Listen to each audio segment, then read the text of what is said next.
I remember when I lost my mind. There's something so pleasant about that place. Even your emotions have an echo in so much space. And way out there without care, yeah, I was out of touch. But it wasn't 'cause I didn't know enough. I just knew too much. Maybe I'm crazy. Maybe I'm crazy. Maybe I'm crazy. Possibly.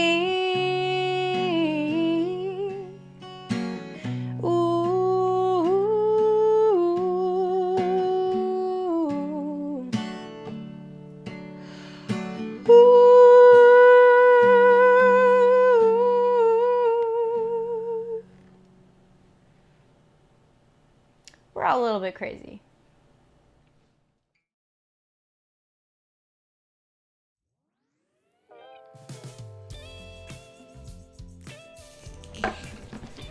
Hello everybody, thank you so much for joining me for this week's episode, part 2 of the making of Home, the music video from the song to the video and everything like that. So I will say there's one part of Home that it was remixed and mastered in the next album, which we'll talk about when we get to the making of the album episode. But in terms of the music video, so it was kind of crazy. I was doing a lot. Yeah, it was a big learning curve. This was, I would say, like, okay, so like even though I was raising money and trying to raise like $3,000 on Kickstarter, I was also having fun on the side. So like while I was doing like 3 people's jobs and it was crazy, I'd say like my favorite part of putting it together and making it happen was the location scouting. It was so much fun, and I never did location scouting before. I went up into, first I was just like trying to figure out, I was just chatting over with everybody like where I should shoot it, like from the scenes and everything. And the thing about it was, I was like, oh man, it would be cool if we had, you know, like animals in it. You know, people love animals, but also it just has that like home ranch, just like rustic feel to it and the vibe. You know, when you think of that idea of home, everybody has a different definition, but when you're trying to capture like the life of the city that you live in, I guess to me it was important to highlight what that version was to me. And to me, like, you know, living here for 7 years now, but back before then, it was before that, probably about 4 or 5, I guess, when we were writing that, when we were doing all that with the, yeah, so I went out to a La Crescenta area, which is above North Hollywood, and my voice teacher at the time lived up there. So I just remember it being just like really beautiful, and I remember asking her like, where should I go to maybe look, because your area is so beautiful and we just want like really pretty background, easy locations that are just naturally beautiful where we could set up. So she gave me like a couple streets. And the other thing about it that was great was with La Crescenta is it's a lower population, and so we dealt less with just people and crowds, and like, and in LA there's a lot of like permit stuff that we need, and we did get, you know, what we needed to get to make sure we could shoot there, but it's an easier place to get approval for. So yeah, so I went up there, and like it's so funny because there's no cell phone reception in so many pockets of La Crescenta.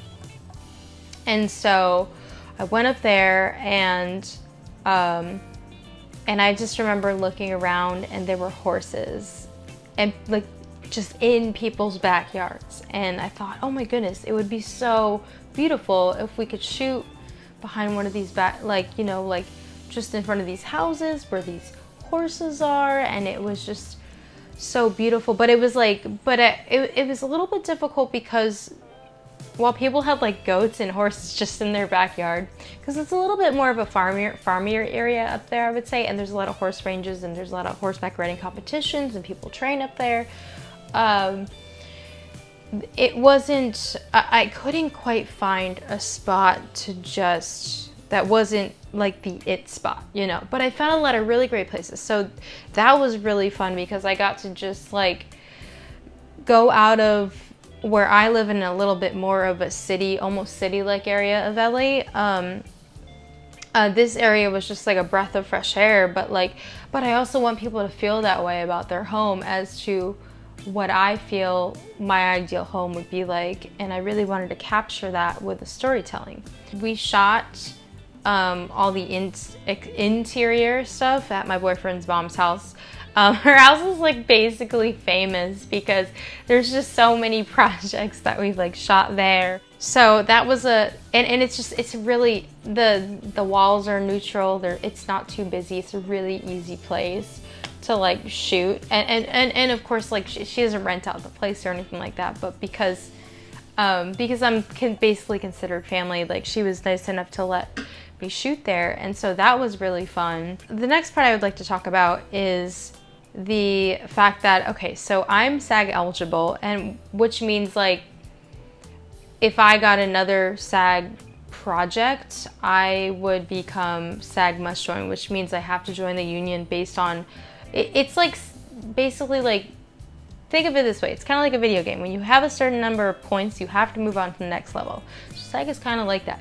But the thing is, like, there's a lot of SAG fees, and I knew I couldn't afford them at the time. And so I decided, like, you know, I hate to like discriminate, but I'm gonna have to book, you know, whatever actors that are great but are non-union, and I'm gonna have to keep it a non-union project because I can't afford those fees. Like, so that was a little bit challenging because I had to really like pick my own brain about like who would fit the roles best of what I was thinking. And the way that I wrote what you call as a treatment, the script and everything, there were a couple different versions of Home because the original director that wanted to do it, we'll get a little bit more into that later, but like it ended up not working out. And so I created my own treatment of how I saw it, how I saw it come together, and just like people making it work, just like a living situation of what you call home.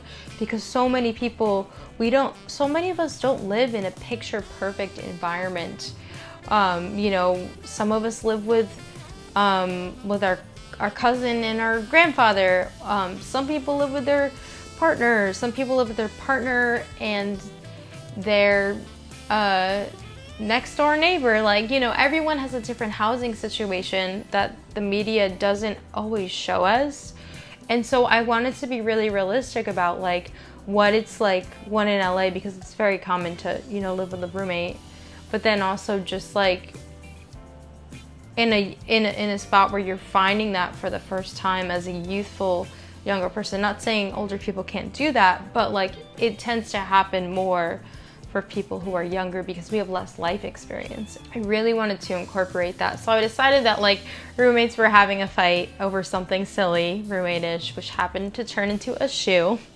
So Diamond, my male actor, thought Katie, my other actor, the female actor, stole his shoe or lost his shoe, or he thought that she had taken his shoe and he needed it because he was gonna go on a hot date to see someone hot, and like he really wanted to impress the dude. And so like that was basically what it was kind of. But of course in music videos you can't really have sound and stuff, so I mean you can, but we didn't want to confuse the viewers' ears, so we made it where like they were just having a fight over just a mundane like issue that's valuable but very like roommate stuff, like common roommate stuff that happens, like you took my this, like where'd you put my that, like this is broken, like did you touch it, like where did this go missing, like just common things that like you negotiate and that you figure out as you're living with each other. And So I will be right back.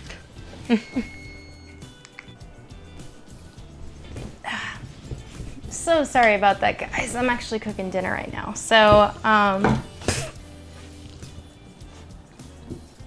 where was I? What was I saying? I remember now.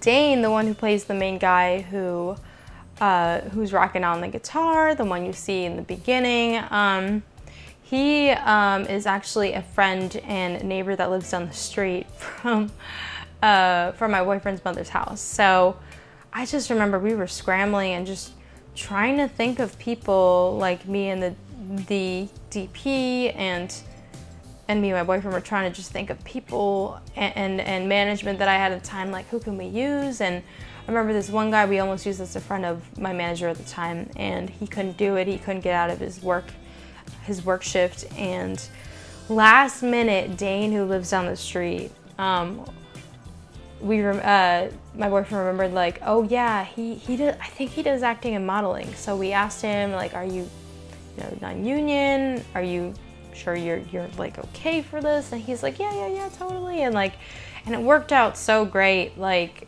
beyond great, and it was just such a show, like putting all the details together. And then it wasn't messy, but it wasn't just organized. It was just a little bit chaotic and hectic because there were just things that would work out and then didn't work out. So last minute, we book him, and I'm just like so over the moon about it. I was just happy with the aesthetic that he was fulfilling, of just a really beautiful background, a really beautiful person with a nice aesthetic in front of it. And so I was just like beyond relieved when we found him, that he was available for the project. And there were a lot of things going back into the chaoticness that just did not come together until, I don't know, 24 hours before. It was crazy. To expand on that, I mentioned how the original person that was going to work on the music video, it didn't work out. So he was someone that was a professional friend at the time. It was a little bit of a painful situation because I kind of thought, like, we had a good professional relationship and that it was headed in a place that would have been really beneficial to, like, as a friendship and professionally as well. And there were just little yellow and red flags that were coming up. And so I introduced him to my management because, well, one, I had booked management recently, and then two, he booked me to do a song. We'll talk about it later, and I'll reveal about it later because I don't want to give any spoilers away, to his film. And like, he thought I was a talented songwriter, and I was like, completely blown away. And thank you so much for thinking of me to add a song to your movie that you're making. One spoiler alert, I don't know if that movie ever came out. So he wanted to shoot the movie as a compensation for using my song in his film because it was low budget. And I was like, oh yeah, sure. And so then that didn't work out. But then as I was raising the money, he ran into me randomly one day, and he took me to lunch and said, I know you're working really hard at raising the money. Like, if you don't meet your funding, whatever is left over, I'd be happy to cover the cost since you're providing a song for me and my film in exchange for the song. And I said, yeah, like, that's so sweet of you. Like, thank you so much. And so at that point I was like, oh, okay, cool. Like I'm covered. And so I kept pushing for the funding, but unfortunately I was only able to raise about half. And so I chose a flexible goal on Kickstarter. So flexible basically means it's not all or nothing, and whatever you don't raise, you still get to keep what you do raise. I didn't know what to expect. So I approached him and I said, hey, Kickstarter's almost done. I don't think we're gonna meet it. This is about the amount that we're looking to fill to cover the cost of the film. And You know, I'd love to talk about it in person so we can like get all the logistics together. And like I just got management, so I'd love to introduce you to them. I'm gonna bring them along, like, so just like normal logistics, like that you know, bring your management with you whenever you're signing any paperwork or dealing with any money. It's just like a very fundamental thing in the industry. So we had met up, and Bree, who was my manager at the time, and she came along, and it seemed to go okay, and we had logistics and all the. We had been in contact with him up until about the night before, and Bree kept checking up on him, going like, hey, like can pick up the funding, like when are you available, and this and that, blah blah blah. Then he started, you know, dodging her calls, not answering, and we gave him the benefit of the doubt a lot. But then like we both ended up showing up in person at his office, and he wasn't even there. And I don't know if he was in the back or what, or he had to go somewhere, but there was this flightiness to like the dynamic, and I just could not put my finger on it, but something just wasn't right. So she, you know, calls and said, you know, I'm here to pick it up, and like, this is, it was a couple days before. I don't know the exact timeline, but it was very, very close. So at least just, I don't know, 2-3 days before we're supposed to be shooting and meeting.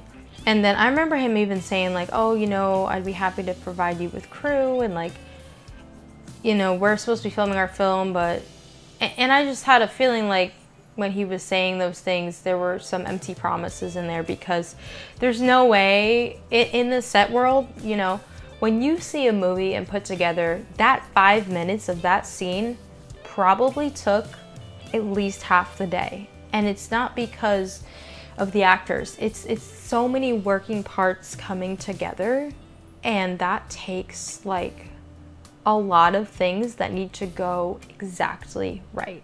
And so I knew like that was not gonna happen. Like, and he had already, you know, stepped out of doing the directing and stuff. So it was really interesting, because a part of me felt like something wasn't right, but a part of me felt kind of blindsided, where it was just like, it was really bizarre. At this point, I was like, you know what? I don't know if I can rely on that money being there. I want to make sure that I didn't even know what I was going to pay my actors at that point, because again, back in the beginning, you know, it's just friends helping you put together stuff, and I didn't know how that worked. Not that I didn't want to pay anybody, I just didn't know what kind of money I was going to get to pay everybody. And like a lot of people ended up actually like on like friends that they were just like, don't pay me, and I had to like be like, no, I worked hard on this, I'm paying you for this. But anyways, like it's the principle. So we just hadn't heard from him. It was weird. She was having a lot of trouble reaching him, and so I was just like, you know what? I decided I can't rely on this source. I'm gonna count up what street performing money I made the past week, and then street perform a ton more and try to make up for it. And we'll see what happens. We'll see if I make enough money to pay my bills, and we'll see.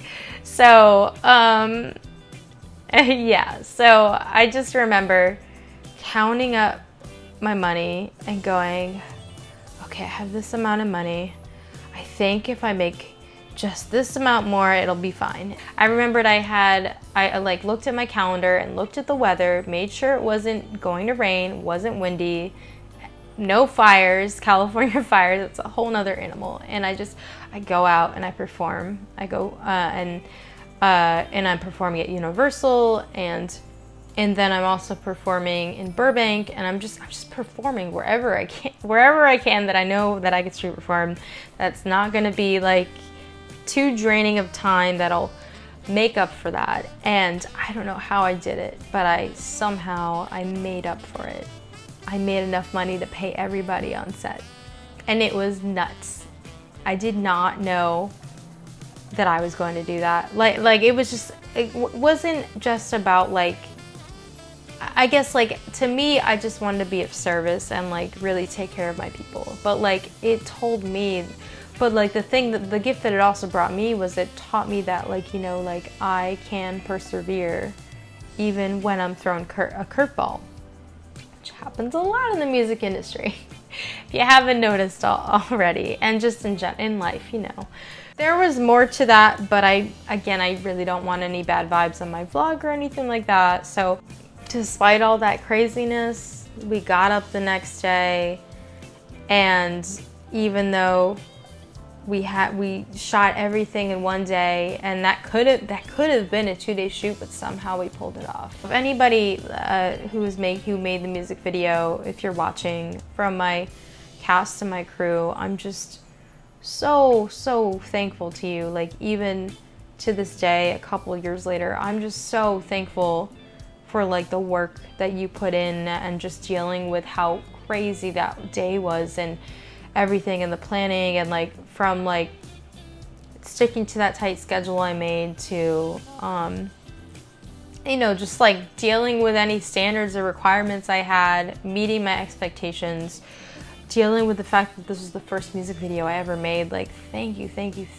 so much for your hard work and for, you know, just sticking it out with me, because we made something really beautiful. I just remember that moment didn't even come to me until as a street performer, we get to put our music videos, they play for a time at the Universal City Walk. And so I just remember they told me it would be in rotation on this day at this time, and I invited like fans and the cast and the crew and whoever could come could, and it was so surreal just seeing it in that big of a medium. Was just like, wow.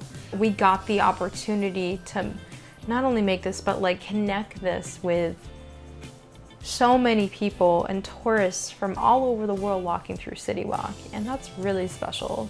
Next week, we're going to be going over the process of how I got on that NAMM stage and how that went.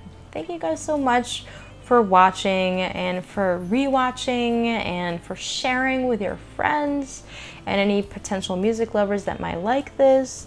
It really means a lot to me that you guys are here with me every week for the music vlog, and I really can't thank you enough just how appreciative I am to be able to connect with you, especially through these crazy times, to just share my experiences, which have been crazy. Crazy was the perfect song.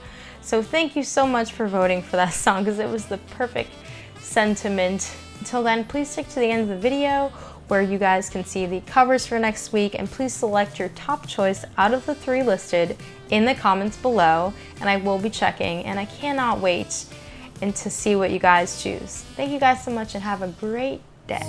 Then I give myself a chance to clear my mind, and when I did, I broke down and cried, 'cause